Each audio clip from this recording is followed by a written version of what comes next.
Hi everybody, welcome back to my channel. My name is Selena from Wholeness Campaign, and today I'm going to be talking with you about glyphosate. Also known as Roundup, glyphosate has come to be one of the most profitable industries when it comes to pesticides, weed killers, pest control on your lawn, all of it. And Roundup, or glyphosate as the active ingredient in Roundup, has become one of the most popular ways to handle these kinds of garden issues, lawn issues. It's gone from the big industrial farms also down to the weeds on our lawn. And it has been increasing exponentially, you guys. If you have been in the health world for any period of time, you've probably heard about glyphosate, you've probably heard about pesticides, and that's why organic produce is so important to try to source well.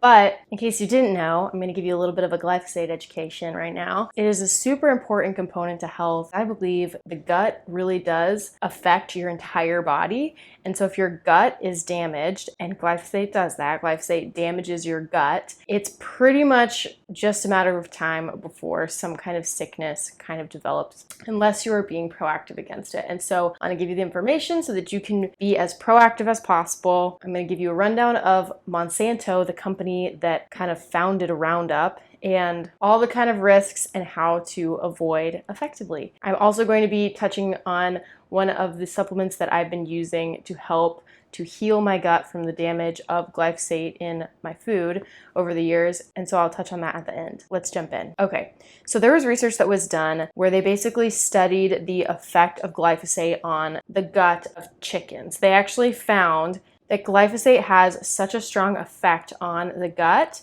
because of how it takes a huge toll on the beneficial bacteria in the gut, but it doesn't take as huge of a toll on the pathogenic bacteria. So it leaves, and it left in the study, the microbiome of the gut completely out of balance because there's no good bacteria to outweigh the pathogenic bacteria that was now just allowed to free reign in the gut. This led to harmful strands of the bacteria overgrowing and actually caused these chickens to be more prone to salmonella and other kind of diseases that are associated with gut imbalance and all of that, and sickness basically. In the same way that it decimates the gut of chickens, it also will decimate the gut of humans. And when this happens to humans, you essentially see the immune system start to decline slowly because your gut health has a direct correlation on your body's capacity to heal itself, fight off sickness, purge toxins. If your gut isn't healed and sealed and strong and powerful, it very often has a direct effect on your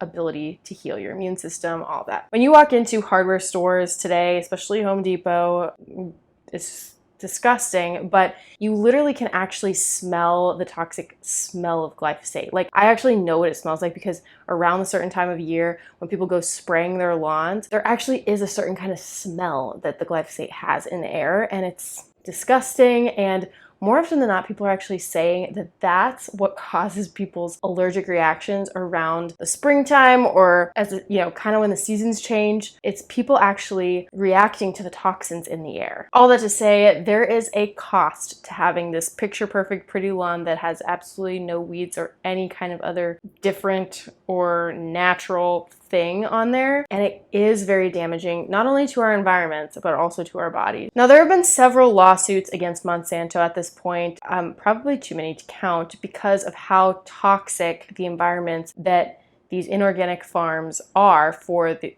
people's bodies. This company that produces Roundup has manufactured and sold this product to thousands and thousands of farmers across the United States and the world, and it has been known to be linked to cancer. So now there's farmers or people who are working in close contact with this chemical pesticide that are coming out and actually suing Monsanto for this extreme lack of care for the environment and for human bodies and the effects of these chemicals just being around them. Roundup was deemed a human carcinogen by the International Agency for Research on Cancer, which is part of the World Health Organization. And after a lot of research and test studies kind of done on these people who are just exposed to it in their environment, all these landscapers, farmers, agricultural people, they are finding that this makes people highly prone to non-Hodgkin's lymphoma, as well as a host of other kinds of cancer. There was actually an update on these settlements where Monsanto agreed to pay $10.9 billion in settlement to the person who basically claimed to have a cancer diagnosis that was terminal. These kinds of cases are extremely common. It's very sad, but it is extremely common.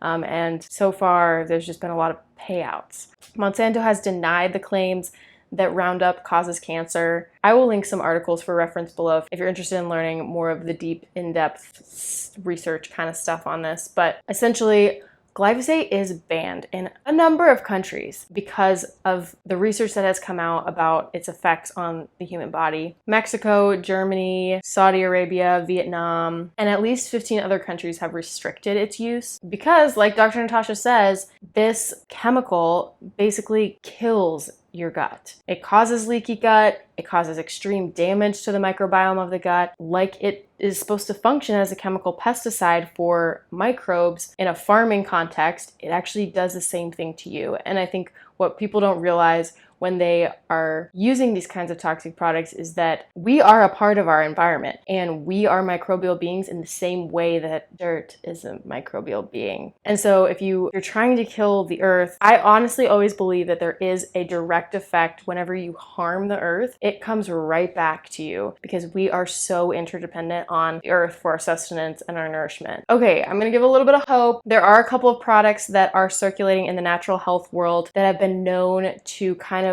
heal the gut, but also like some make claims to actually like dissolve glyphosate in the gut. I've also heard things like in the ways that these products kind of replenish your gut microbiome, it can actually help to basically heal from the damage of eating inorganic food. You should always work with a practitioner on this. I'm not a practitioner by any stretch of the imagination, but these products are things that I've heard people using and I trust, or that I've actually used myself and I strongly believe have been a huge factor in my healing. So I want to kind of expose some of that. One of them is called Ion Biome. It's basically an all natural soil derivative. It kind of goes like a step beyond probiotics because it's made of like humic acid, but it's supposed to actually help your gut defend from the environmental toxins that it's exposed to, as well as diversifying your gut microbiome naturally. And a lot of people have shown great results with this. Another one that I'm using is actually a combination of a zeolite binder and humic and fulvic acid minerals that are added and combined together, where it basically just purges heavy metals, but it also has been known to have a similar effect as the Ion Biome, where it's healing and sealing that gut, diversifying the microbiome, all of those kinds of things. Both of those can cause extreme amounts of die-off, so you should really go carefully and definitely talk to your hopefully GAPS practitioner about it if you're interested. But there are always options to heal. I truly believe that there is no damage that is irreversible. We live in a world with lots of toxic chemicals, but I really do believe that there are resources out there to help you where you're at. So if you got anything valuable out of this video, please comment below. If you got anything valuable out of this video, please comment below. And as always, please like and subscribe to this video for more nutritional and emotional healing content like this. It is my passion to walk alongside people as they heal and grow. It inspires me and hopefully brings encouragement to you. Thanks for watching.